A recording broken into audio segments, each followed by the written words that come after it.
Hi guys.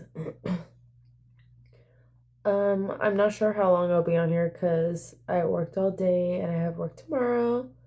And I already did another video. I still gotta edit and try to get out tonight. We'll see how that goes.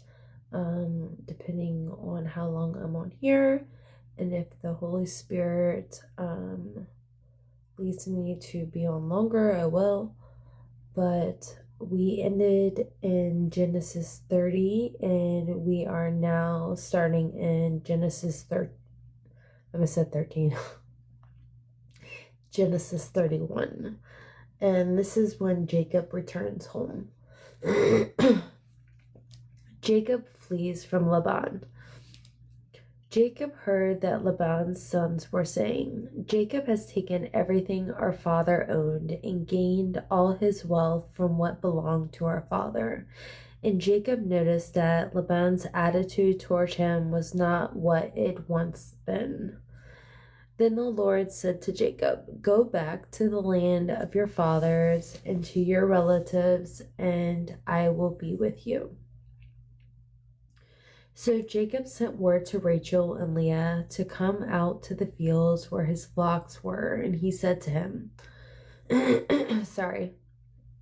And he said to them, "I see that your father's attitude towards me is not what it was before, but the God of my father has been with me.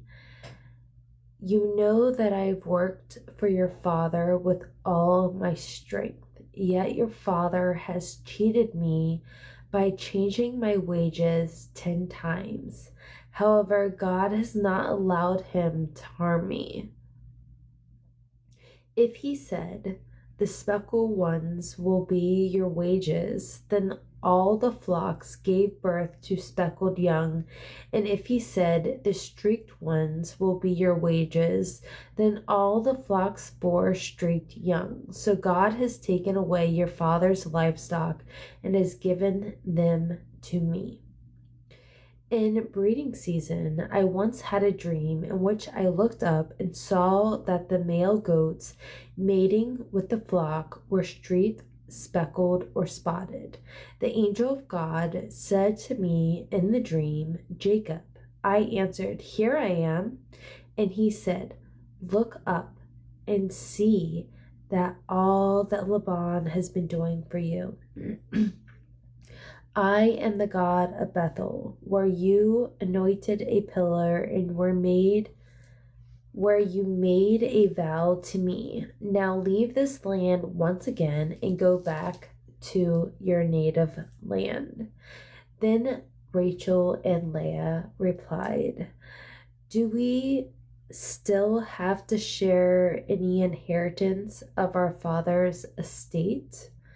Does he not regard us as foreigners?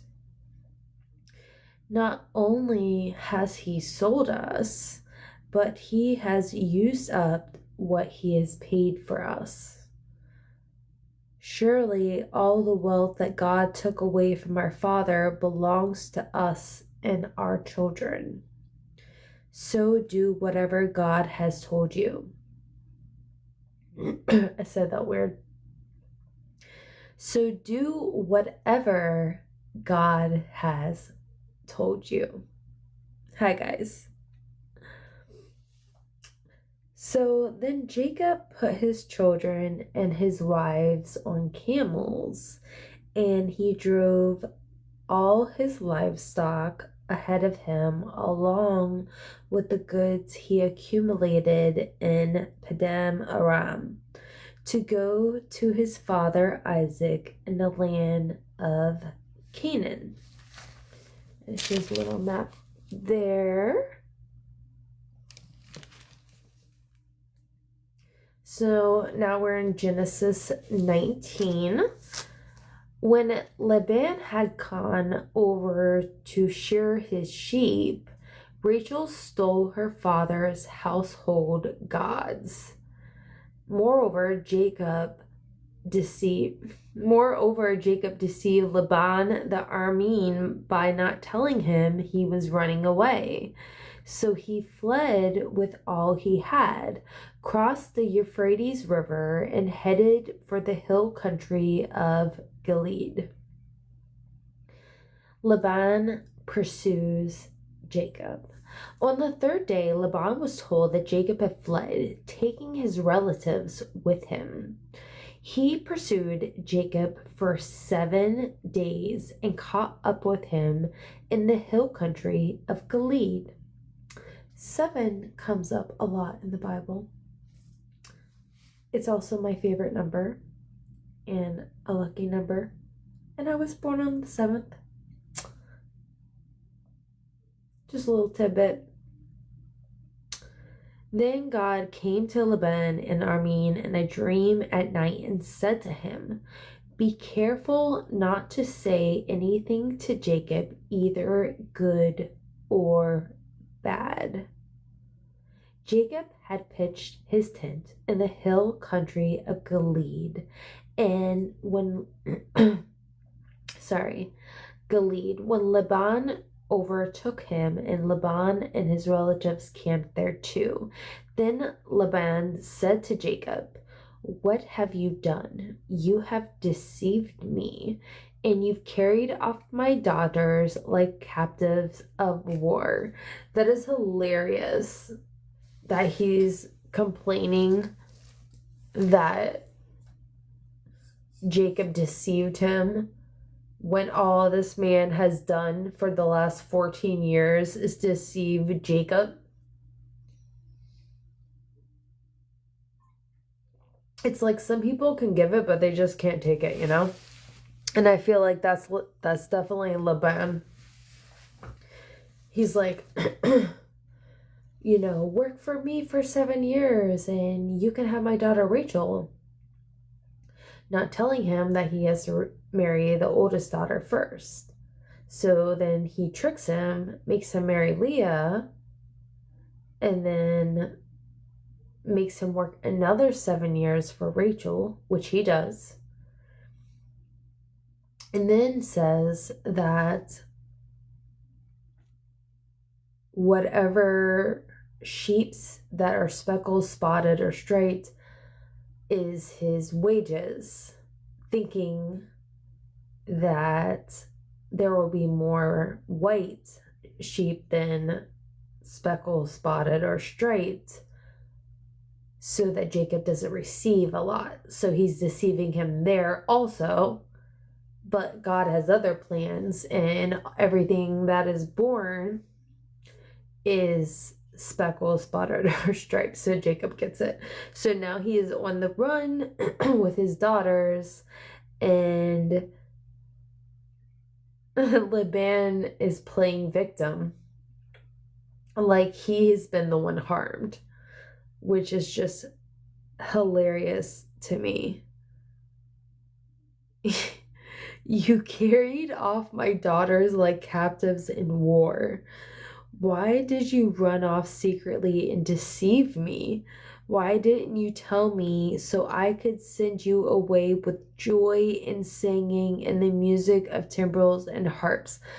Like, why would Jacob?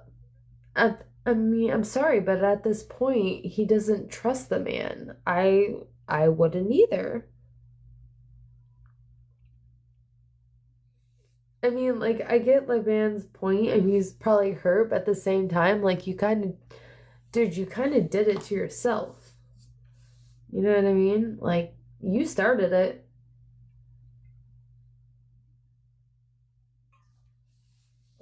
You broke that trust. And now you want to scream victim when they run away. So that's funny. Why did you run off secretly and deceive me?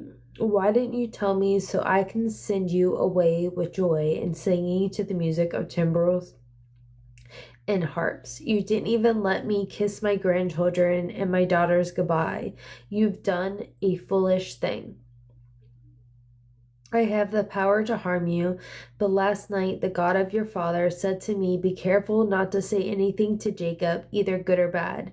Now you have gone off because you long to return to your father's household, but why did you steal my gods? Jacob answered Laban, I was afraid, because I thought you would take your daughters away from me by force. But if you find anyone who has your gods, that person shall not live. Eek! Little does Jacob know that one of his wives is the one who stole Laban's gods.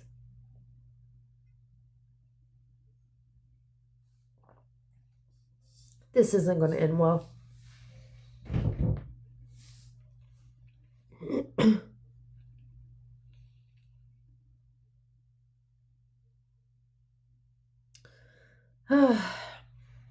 But if you find anyone that has your gods, that person shall not live.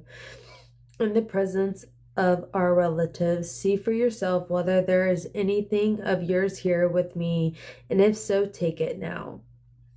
Now Jacob did not know that Rachel had stolen the gods, and of course it's the wife that he worked so hard for and loved the most.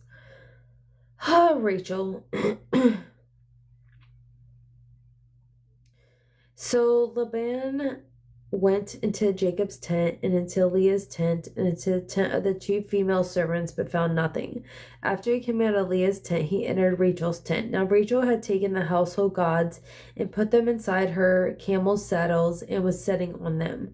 Laban searched through everything in the tent but found nothing. Rachel said to her father, don't be angry, my lord, that I cannot stand up in your presence. I am having my period. So he searched but could not find the household gods. Jacob was angry and took Laban to task. What is my crime? He asked Laban. How have I wronged you that you hunt me down? Now that you have searched all of my goods, what have you found that belongs to your household?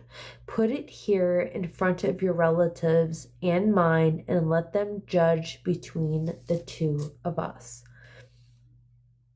I have been with you for 20 years now. Your sheep and goats have not miscarried, nor have I eaten rams from your flocks. I did not bring you animals torn by wild beasts. I bore the loss myself, and you demanded payment from me, whatever was stolen by day or night. This was my situation. The heat consumed me in the daytime and the cold at night, and the sleep fed from my eyes. It was like this for 20 years. I was in your household. I worked for you for 14 years for your two daughters and 6 years for your flocks, and you changed my wages 10 times. If the God of my father and the God of I cannot talk tonight. If the God of my father and the God of Abraham and fear Isaac had not been with me, you would surely have sent me away empty-handed. But God had seen my hardship and toil of my hands, and last night he rebuked you.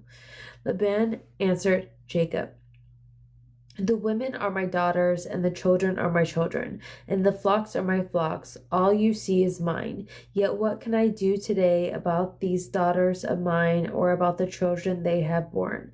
Come now, let's make a covenant, you and I, and let's serve as witnesses between us. So Jacob took a stone and set it up a pillar. He said to his relatives, gather some stone. So they took stones and piled them in a heap, and they ate there by the heap. Laban called it Jagar Sedutha, and Jacob called it Gilead. Laban said, this heap is a witness between you and me today. That is why it is called Gilead. It is also called Mizpah. Because, he said, may the Lord keep watch between you and me when we are away from each other. So if you mistreat my daughters, or if you take any wives besides my daughters, even though no one is with us, remember that God is witness between you and me.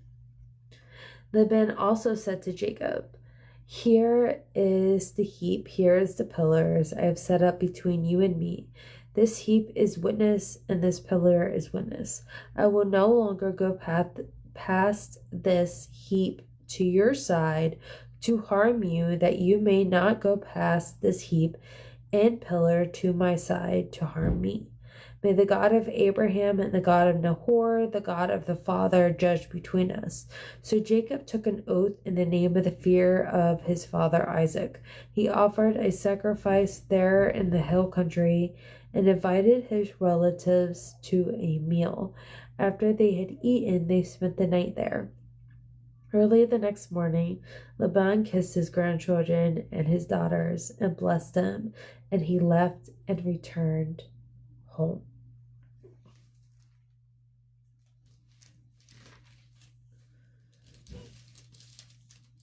So in 31-2, Jacob's wealth made Laban's sons jealous. It is sometimes difficult to be happy when others are doing better than we are. To compare our success with that of others is a dangerous way to judge the quality of our lives. By comparing ourselves to others, we may be given into jealousy's foothold. We can avoid jealousy by rejoicing in others' success. See Romans 12:15. 31:4-13. Although Laban treated Jacob unfairly, God still increased Jacob's prosperity. God's power is not limited by his lack of fair play. He has plenty ability to meet our needs and make us thrive even though others mistreat us.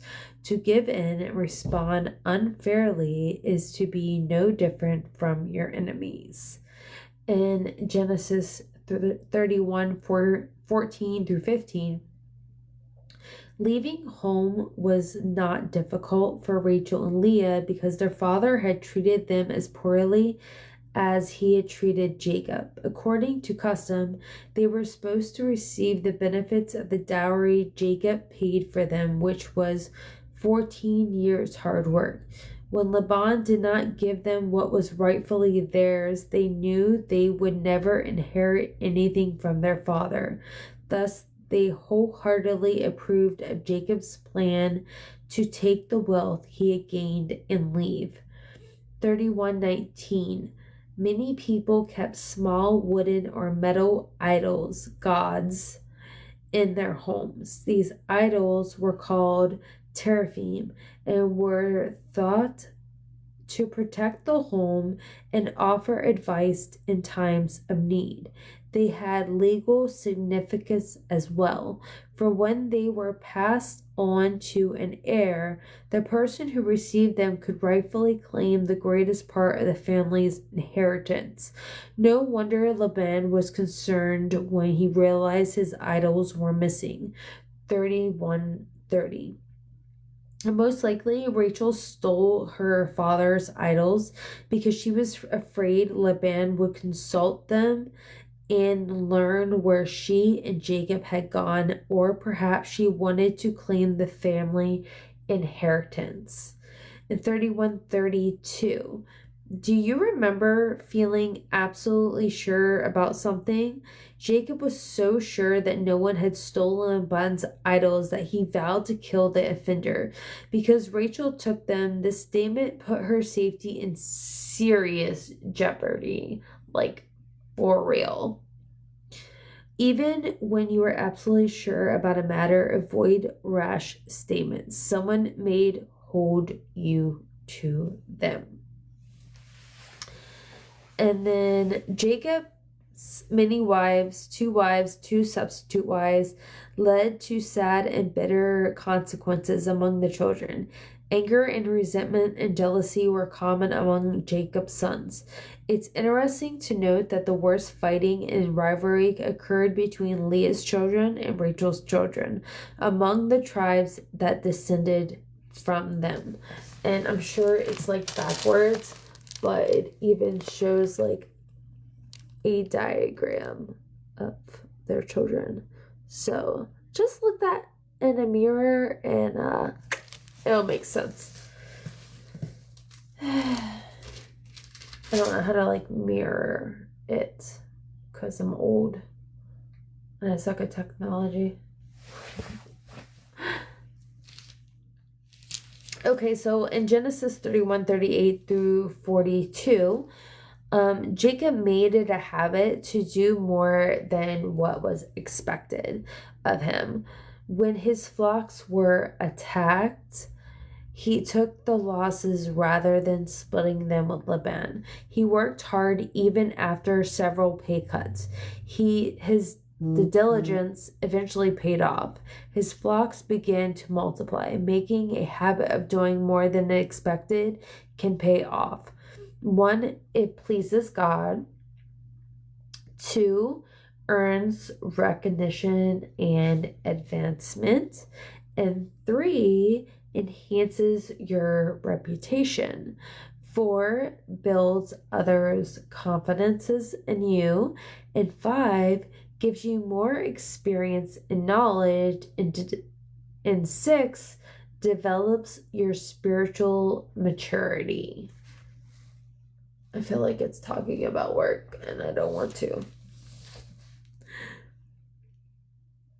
In 31 to 49 in Genesis, to be binding an agreement had to be witnessed by a third party. In this case, Jacob and Laban used God as their witness that they would keep their word. In Genesis, okay, sorry, I almost went to 32. I haven't read that yet. Genesis 32, Jacob prepares to meet Esau. Jacob also went on his way, and the angels of God met him. 2, when Jacob saw them, he said, "This is the camp of God." So he named the place Mahim. And 3, Jacob sent messengers ahead of him to his brother Esau in the land of Seir, the country of Edom. 4, he instructed them, "This is what you are to say to my lord Esau, your servant and donkey." Your servant, Jacob says, "I have been staying with Laban and have remained there till now." 5, I have cattle and donkeys, sheep and goats, male and female servants. Now I am sending this message to my lord that I may favor in your eyes. 6, when the messengers returned to Jacob, they said, "We went to your brother Esau, and now he is coming to meet you, and 400 men are with him." 7, in great fear and distress, Jacob divided the people who were with him in 2 groups, in the flocks and herds and camels as well. He thought, if Esau comes and attacks one group, the group that is left may escape. 9, then Jacob prayed, "O God of my father Abraham, God of my father Isaac, Lord, who said to me, 'Go back to your country and your relatives, and I will make you prosper.' 10, I am unworthy of all the kindness and faithfulness you have shown your servant. I had only my staff when I crossed this Jordan, but now I have become 2 camps. Save me, I pray, from the land of my brother Esau, for I am afraid he will come and attack me, and also the mothers and their children. But you have said, I will surely make you prosper and will make you descendants like the sand of the sea, which cannot be counted." 13, he spent the night there, and from what he had with him, he selected a gift for his brother Esau. 14, 200 female goats and 20 male goats, 200 ewes and 20 rams. 15, 30 female camels with their young, 40 cows and 10 bulls, and 20 female donkeys and 10 male donkeys. Genesis 16. He put them in the care of his servants, each herd by itself, and said to his servants, "Go ahead of me and keep some space between the herds." 17. He instructed the one in the lead. "My brother Esau meets you and asks, 'Who do you belong to and where are you going? Who owns all these animals in front of you?' Then you are, 18. Then you are to say, 'They belong to your servant Jacob. They are gifts sent to my lord Esau, and he is coming behind us.'"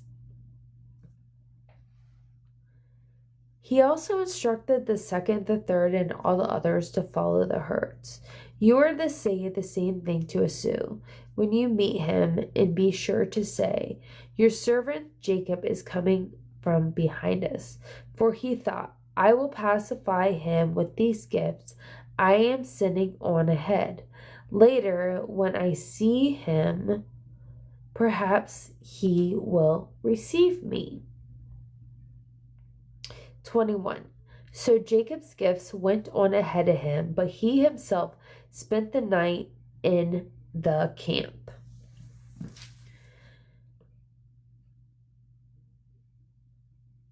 Okay, so 32:1.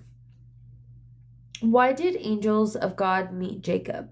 In Bible times, angels often intervene in human situations. Although angels usually would appear in human form, these angels must have looked different, for Jacob recognized them at once. The reason these angels met Jacob is unclear, but because of their visit, Jacob knew God was with him. 32:3. So my throat's getting dry.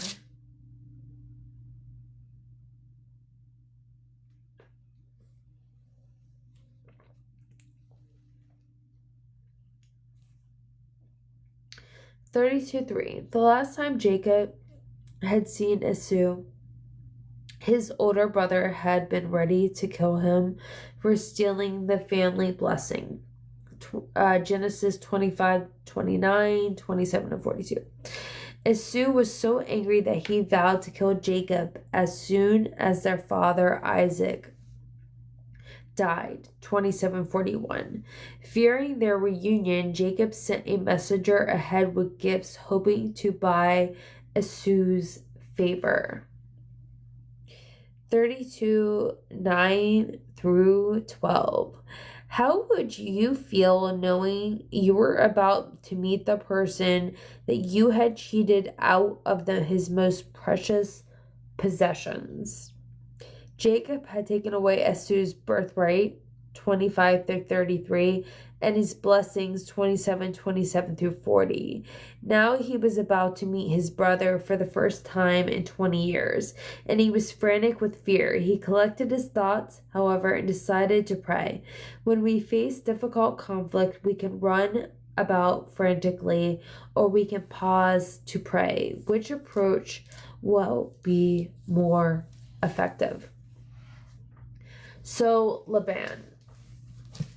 What I love about this study guide, it breaks everything down. And this is Laban. Okay, so we are all selfish, but some of us have a real corner on the weakness. Laban's whole life was stamped by self-centeredness. His chief goal was to look out for himself.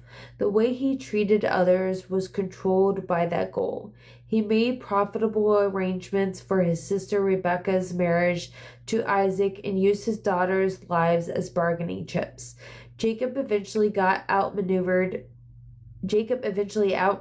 Laban, but the older man was unwilling to admit his defeat. His hold on Jacob was broken, but he still tried to maintain some kind of control by getting Jacob to promise to be gone for good. He realized that Jacob and Jacob's God were more than he could handle. On the surface, we may find it difficult to identify with Laban, but his selfishness is one point we have in common. Like him, we often have a strong tendency to control people and events to our benefit.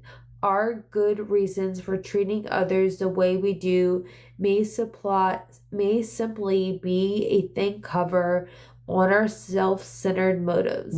We may not even recognize our own selfishness. One way to discover is to examine our willingness to admit we are wrong. Laban could not bring himself to do this. If you ever amaze yourself by what you say and do to avoid facing up to wrong actions, you are getting a glimpse of your selfishness in action. Recognizing selfishness is painful, but it is the first step on the road back to God. So, what was Laban's strengths and accomplishments? Controlled 2 generations of marriage in the Abrahamic family, Rebecca, Rachel, and Leah. He was quick-witted. His weaknesses and mistakes. Manipulated others for his own benefit. Unwilling to admit his wrongdoings. Benefited financially by using Jacob, but never fully benefited spiritually by knowing and worshiping Jacob's God. Lessons from his life. Those who set out to use people will eventually find themselves used. God's plan cannot be blocked. Where Haran Vital statistics. Where Haran. Occupation. Wealthy sheep breeder. Relatives. Father Bethuel, sister Rebecca, brother-in-law Isaac. Daughters Rachel, Leah, son-in-law Jacob. Key verse.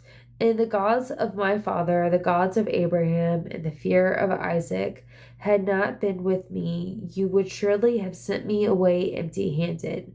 But God had seen my hardship and my toil of my hands, and last night he rebuked you. Genesis 31:42. Laban's story is told in Genesis 24:1 through 31:55.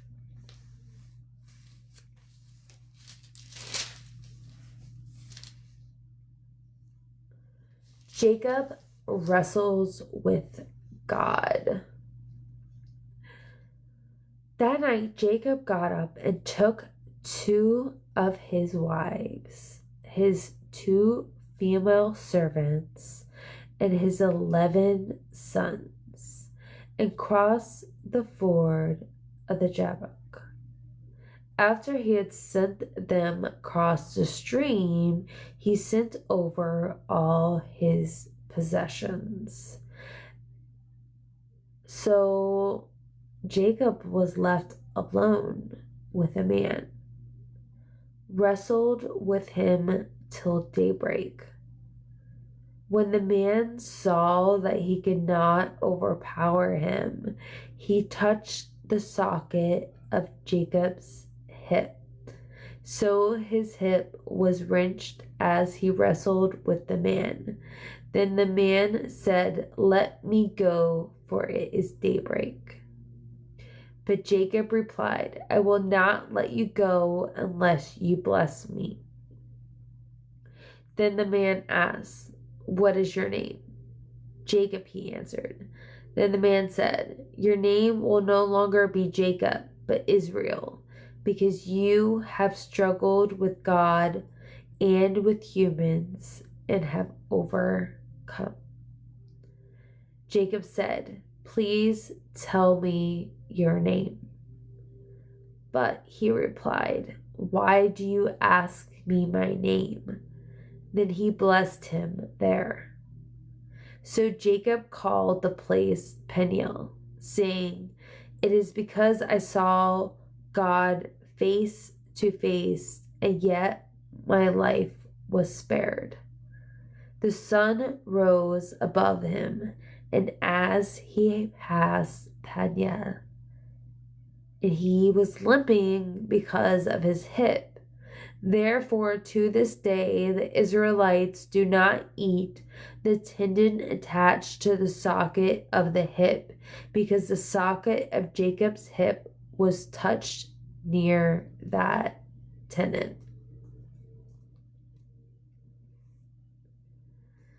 So in 32:26, Jacob continued wrestling match all night just to be blessed. He was very persistent. God encourages his persistence in all areas of our lives, including the spiritual. Where in your spiritual life do you need more persistence? Strong character develops as you struggle through tough conditions. In 32:27 and 29, God gave many blessing. I cannot talk tonight, guys. God gave many Bible people new names. Abraham, Sarah, Peter. Their new names were symbols of how God had changed their lives. Here we see how Jacob's character had changed. Jacob, the ambitious deceiver, became Israel, the one who struggles with God and overcomes. So the last chapter we're going to read tonight is Genesis 33. And Jacob meets Esau. So finally meeting his brother again after 20 years and stealing his blessings and deceiving him. So he's like scared to meet up with his brother. So this should be a very interesting family reunion, guys. So Jacob meets Esau. Genesis 33. Jacob looked up and there was Esau coming with his 400 men. Could you imagine? I would be freaking out right now. So he divided the children among Leah, Rachel, and the 2 female servants. He put the female servants and the children in front, Leah and her children's next, and Rachel and Joseph in the rear. He himself went on ahead and bowed down to the ground 7 times as he approached his brother. But Esau ran to meet Jacob and embraced him. He threw his arms around his neck and kissed him, and they wept. That reminds me of the prodigal son. Then Esau looked up and saw the woman and children. "Who are these with you?" he asked. Jacob answered, "They are the children God has graciously given your servant." Then the female servants and their children approached and bowed down. Next, Leah and her children came and bowed down. Last of all came Joseph and Rachel, and they too bowed down. Esau asked, "What's the meaning of all these flocks and herd I met?" "To find favor in your eyes, my lord," he said. But Esau said, "I already have plenty, my brother. Keep what you have for yourself."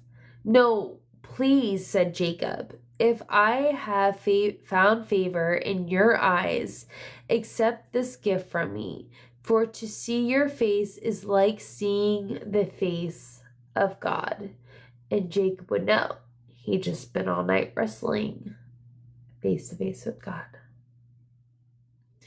"Now that you have received me favorably, please accept the present that was brought to you. For God has been gracious to me, and I have all I need." And because Jacob insisted, Esau accepted it.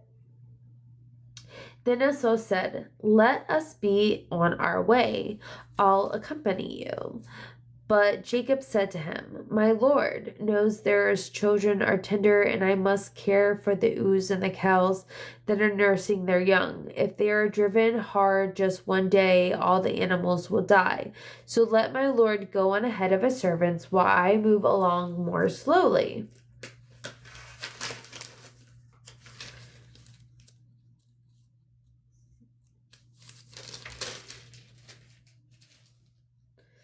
at the pace of the flocks and herds before me, and the pace of the children, until I come to the Lord of Seir. Esau said, Then let me leave some of my men with you. But why would you do that? Jacob asked. Just let me find favor in the eyes of my Lord.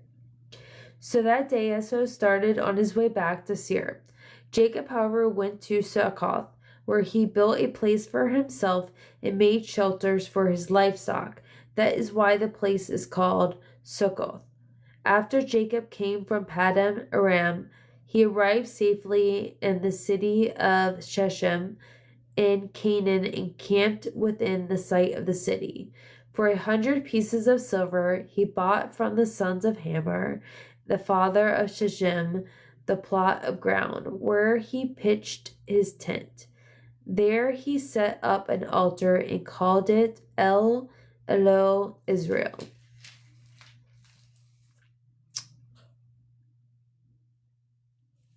So in 33, 1 through 11, Jacob must have been amazed to see Esau's change of heart when the two brothers met again, 33:10. Esau was no longer bitter over losing his birthright and blessings, 27:36 through 41. Instead, he was content with what he had. Life can bring us some bad situations. We can feel cheated, but so did, but we don't have to remain bitter. We can remove bitterness from our lives by honestly expressing our feelings to God. Forgiving those who have wronged us, and being content with what we have. 33:3. Bowing to the ground 7 times was a sign of respect giving to the king. See, number 7 again. Jacob was taking every precaution as he met Esau, hoping to dispel any thoughts of revenge. And I can't say I blame him. 33:4. Esau greeted his brother Jacob with a great hug. Imagine how difficult this must have been for a man who once had actually plotted his brother's death, 27:41. But time away from each other allowed the bitter wounds to heal. It was almost 20 years.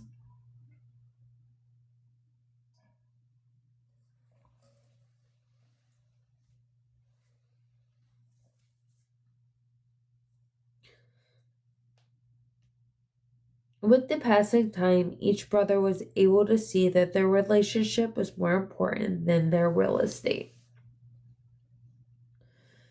Why did Jacob send gifts ahead for Esau? In 33:11. In Bible times, gifts were given for several reasons.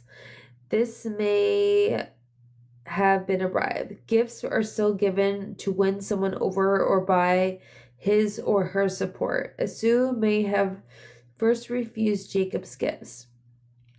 33:9. Because he didn't want to or need bribed.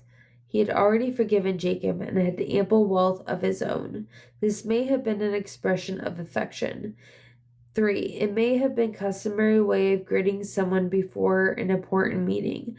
Such gifts were often related to a person's occupation. This explains why Jacob sent Esau, who was a herder, sheep, goats, and cattle. 33:14 to 17. Why did Jacob imply that he was going to Seir but then stop at Succoth? We don't know the answer, but perhaps Jacob decided to stop there as they journey because Succoth is a beautiful sight on the eastern side of the Jordan River. Whatever the reason, Jacob and Esau parted in peace. Then they lived fairly close to each other until after their father's death. 36:6 through 8.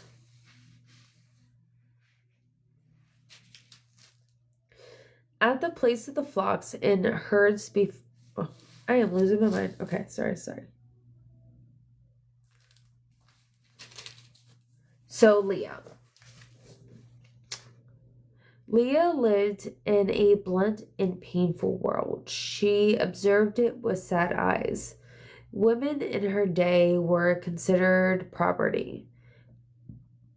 Daughters were traded by their father's business deals. Leah's father, Laban, had given her to a man who did not love her. Perhaps it would be more fair to say that Jacob didn't love her as much as he loved her younger sister Rachel, but God loved her. Leah apparently could not see very well, but her sister looked great. In fact, Jacob agreed to work 7 years for Rachel's hand in marriage. Jacob kept his end of the contract, but Laban deceived his future son-in-law. He substituted Leah for Rachel under the wedding veil.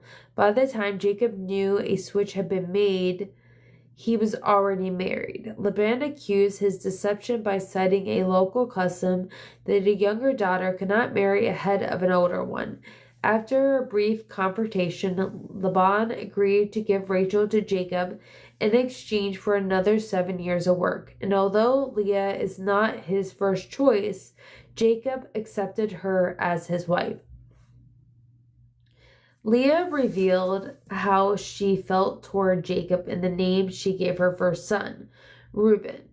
The name expressed her desire to be noticed by her husband. Because Leah and Rachel competed for Jacob's attention, there was constant friction in the family. They measured their worth against each other by their ability to bear children.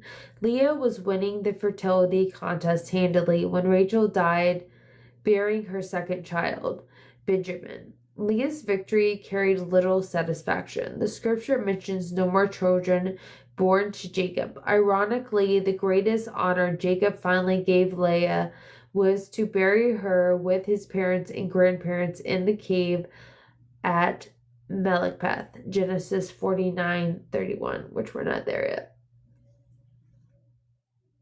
When we fail to live at peace with the important people of in our lives, we leave behind a tragic story. Although God loved Leah, we are not told of her response to him. Her inability to appreciate God's love also made her unable to love others. When we struggle to love others, we can be helped by reflecting on the fact that God loves us. If God's love doesn't free us, we need to think again. Strengths and accomplishments. Leah's strengths and accomplishments. She bore Jacob 6 sons and 1 daughter. She collaborated with Jacob and Rachel to outwit Laban's ruthless manipulation. She honored as one of the mothers of Israel, Ruth 4:11. Leah's weaknesses and mistakes. Envied her sister Rachel over Jacob's love. Competed with Rachel for Jacob's attention and respect. Lessons from her life. Even wrong motives can't entirely cover the truth. Leah gave God specific credit in the birth of 5 of her sons.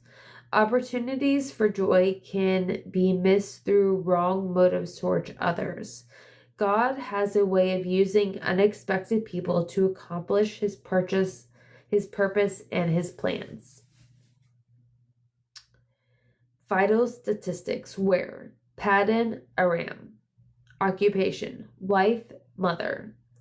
Relatives. Father, Laban. Husband, Jacob. Daughter, Dinah. Sons, Reuben, Simon, Levi, Judah, Issachar, and Zebulun.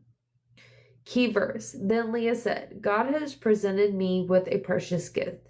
This time my husband will treat me with honor because I have borne him 6 sons. So she named him Zebulun. Genesis 30:20. Leah's story is told in Genesis 29 through 35. She is also mentioned in Genesis 46 through 15, 18, 31, and 4:11. Okay, so we read through 31 through 33, and we will pick up on 34 sometime this week or at the end of this week. Or sorry, 34. Yeah, 34. But thanks for sticking with me, and as we continue to read and study the Bible, We are going through Genesis right now. It is a long journey, but it is worthy because I have study guide. Have a good night.